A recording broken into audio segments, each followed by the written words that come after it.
मकर संक्रांति की सभी अनुशासित भारतीयों को नमस्ते।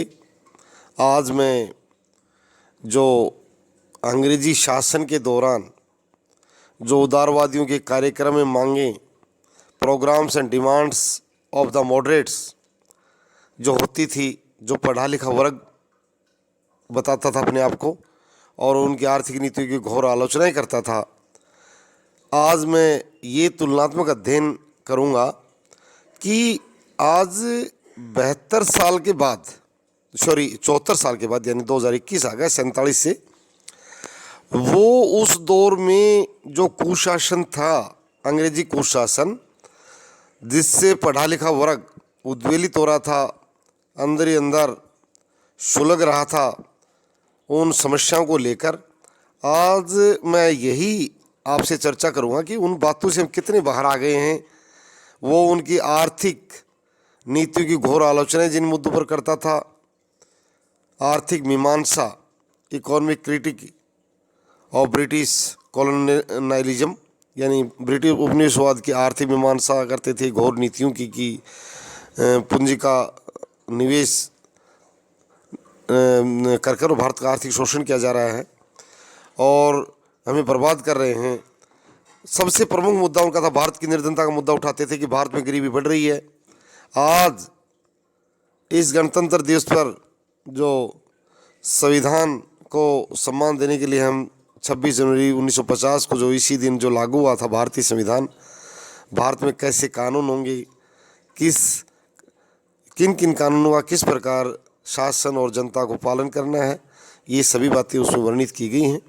तो सबसे प्रमुख मुद्दा उठाते थे भारत में निर्धनता की तेज़ी से इस शासन के दौरान गरीबी दिन प्रतिदिन बढ़ती जा रही है। आज हमें चर्चा करनी होगी कि अब बढ़ रही है, घट रही है दिन प्रतिदिन। दूसरा मुद्दा बनाते थे, संपदा का निष्कासन हो रहा है, घोर विरोध करते थे। ड्रेन ऑफ वेल्थ, दादा भाई नौरोजी ने जो थ्योरी दी थी कि हमारा धन अनेक प्रकार से आज भी लोग शिक्षा बाहर लेने के लिए, चिकित्सा बाहर लेने के लिए, सेवाएं लेने के लिए, संपत्ति खरीदने के लिए धन का निष्कासन क्यों कर रहे हैं।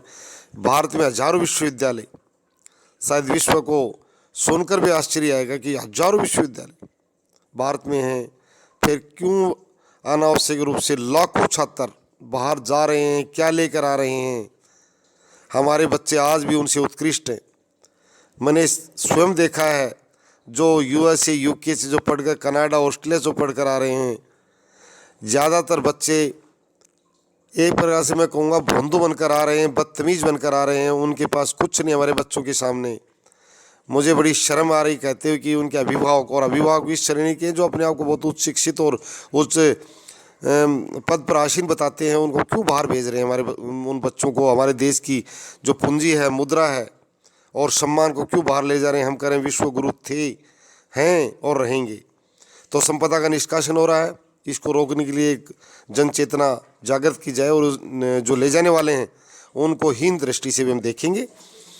चौथा उनका एक जो मुद्दा था वो था कि औद्योगिकरण में राज्य की भूमिका बढ़े, यानी राज्य हस्तक्षेप करे, बहुत से कानून अपनी निगरानी में औद्योगिकरण को बढ़ाए ताकि अनावश्यक रूप से कृषि भूमि की खरीद में किसानों से, श्रमिकों के श्रम संबंधी नियमों के मामले में, उनके वेतन के मामले में, बहुत सी बातों में, और राज्य जो दखल दे ताकि जनता को, किसानों को, मजदूरों को कुछ फ़ायदा हो। और एक मुद्दा उनका जो प्रमुख था, कृषि एवं कृषकों की दशा संबंधी सुधारने की मांग वो बार बार करते थे कि हमारे यहाँ कृषकों की दशा दयनीय है और वो सुधारी जाए। तो वो भी हमें देखना पड़ेगा कि कृषकों की दशा सुधर चुकी है या सुधारने के प्रयास जारी रखे जाएं, किस स्तर पहुँचे हम।